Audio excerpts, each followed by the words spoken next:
Are you looking for a fitness tracker to take it to the next level? Then the Whoop might just be the product for you.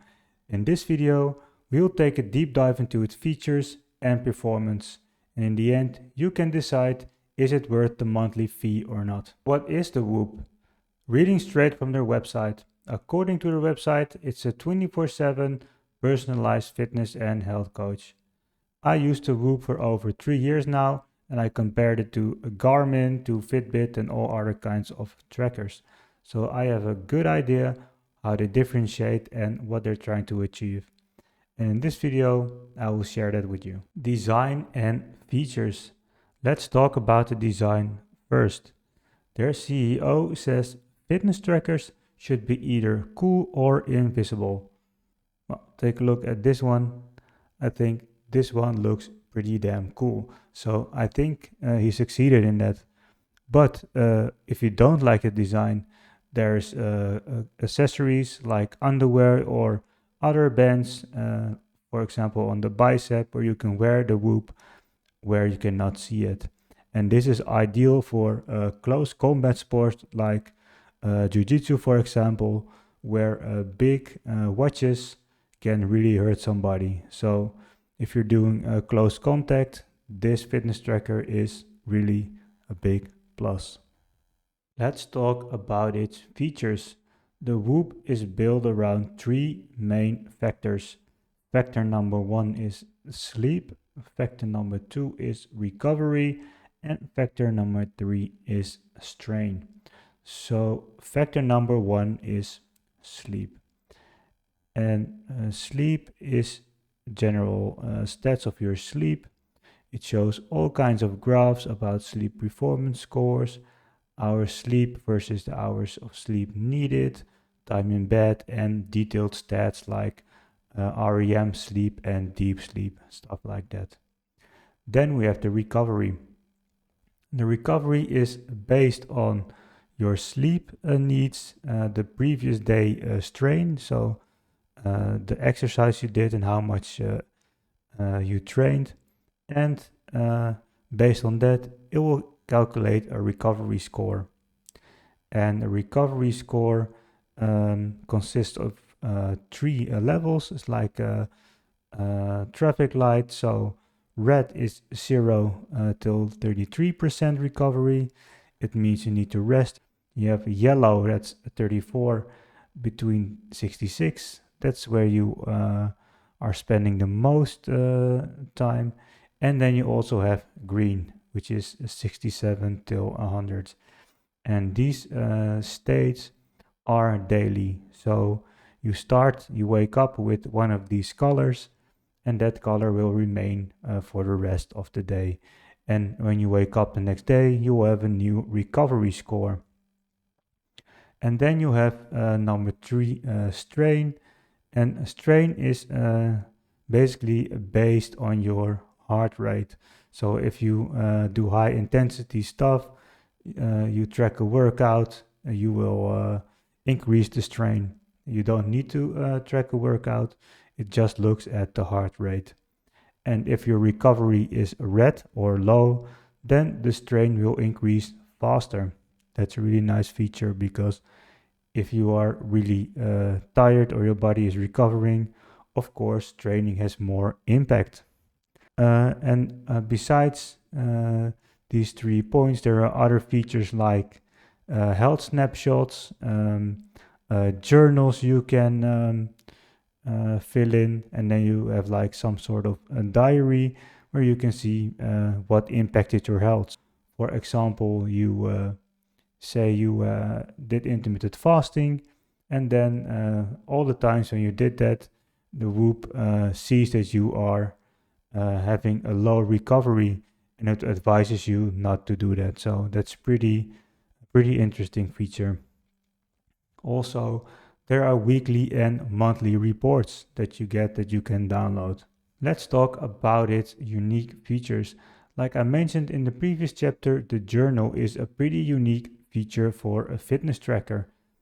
Every day you get a prompt to answer a list of questions. A list of questions that you can compose yourself. And it's also not mandatory, but you can fill it in. So you fill in the questions like, did you do intermittent fasting? Did you have a multivitamin? Did you read before you went to sleep? Was there any blue light? Stuff like that.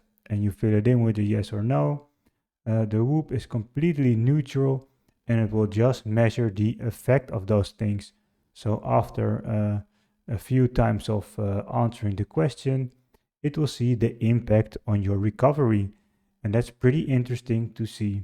So, for example, you can really see what effect alcohol has. Sometimes maybe a probiotic or a multivitamin doesn't really have a good effect on your recovery.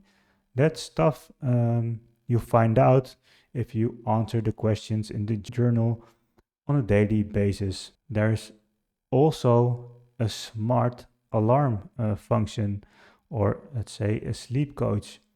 And that sleep coach advises you how long you should sleep and when you should go to bed and when you wake up.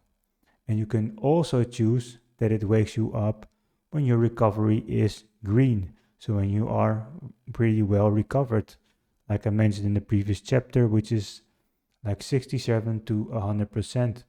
And that can be pretty early, but it signals that your body is ready to wake up.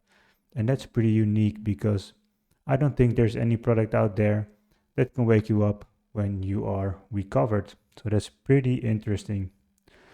There's also recently added a stress monitor, which is also pretty nice. It measures your stress level a lot of times during the day, maybe like 1,000, 2,000 times. You just have an overview of how stressed you are. And that's a score from 1 to 3. And at the end of the day, you'll get a stress summary, which tells you if you had more or less stress than you usually have. And when you have a lot of stress, under the stress functionality, there's breathing exercises which you can do, guided by Andrew Huberman, which is really nice. Performance. So let's start with the user experience. I think they nailed it with the user experience. From the package, how you install it, how you put it on. I think it's really thought from a user perspective, which is really, really nice. And it's always nice when you order a new band, you get a nice packaging, they tell you how to put it on.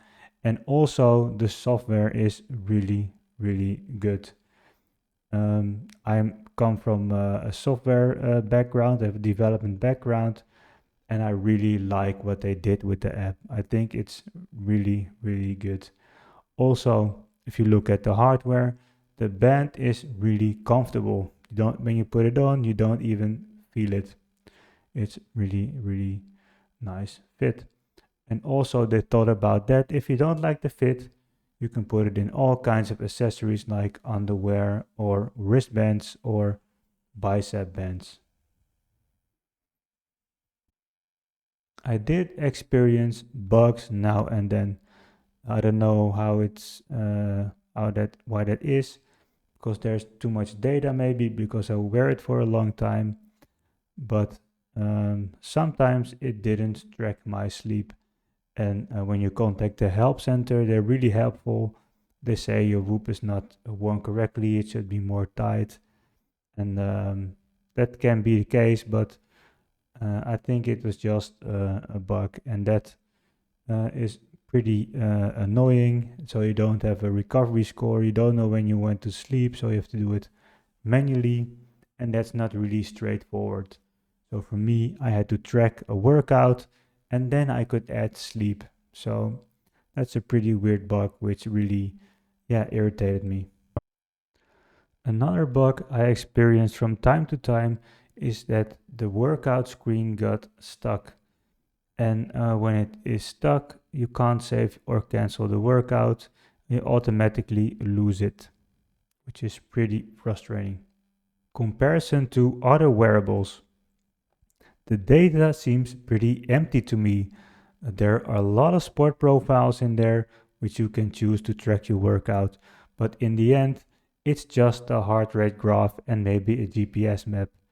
And for example, it also doesn't affect recovery score. So you might have really hard training and your recovery score is still in the green. And if you have a look at, for example, Garmin, there's a lot of detailed information in there.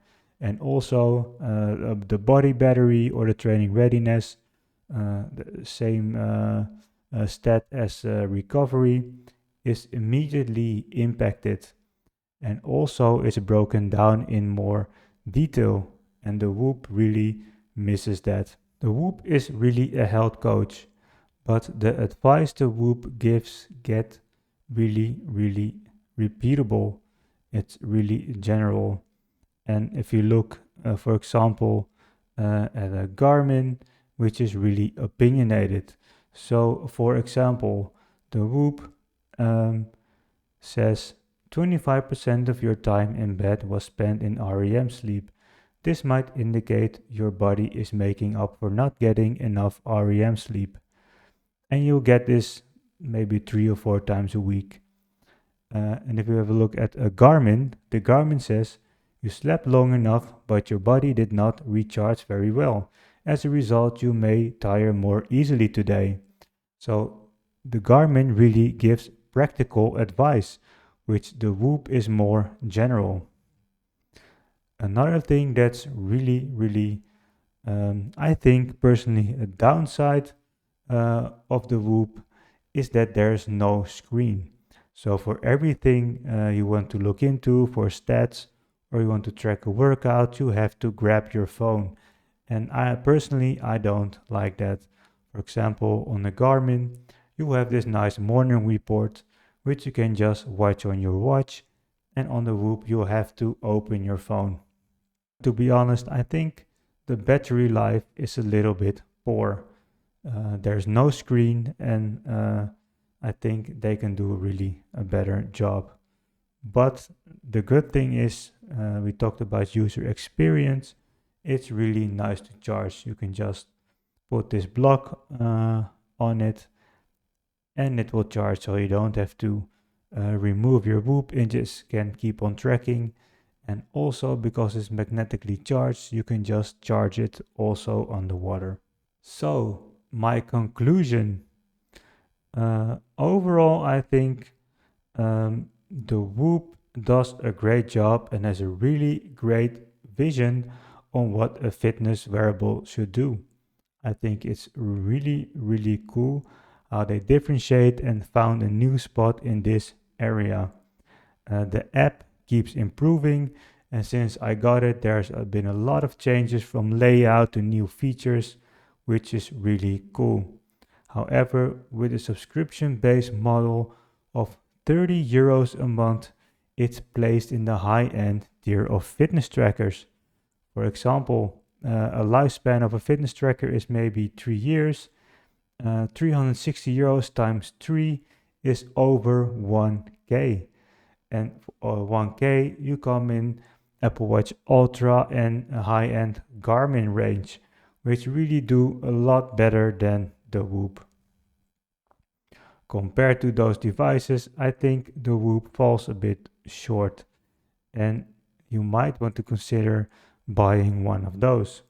If you don't feel like paying 1,000 euros, which I totally understand, then this monthly fee might just be the thing for you. It's stylish, the data is a little bit more general, but the advice is good overall because there is some useful information there, and it's of course not a bad tracker, but compared to the others, it falls just a bit short. So keep in mind that the Whoop needs at least 1 month to set the personalized baseline for you. So when you buy it, you need to wait 1 month before you can use all its features. If you like this video, then please don't forget to like and subscribe. That really helps out the channel and I appreciate it a lot. I also, down in the comments, let me know what you use. Do you have a Whoop, maybe a Garmin or an Apple Watch Ultra maybe? Let me know. I'm really curious about what you think of it. And if you agree with me or not, or do you have another opinion, let me know down in the comments.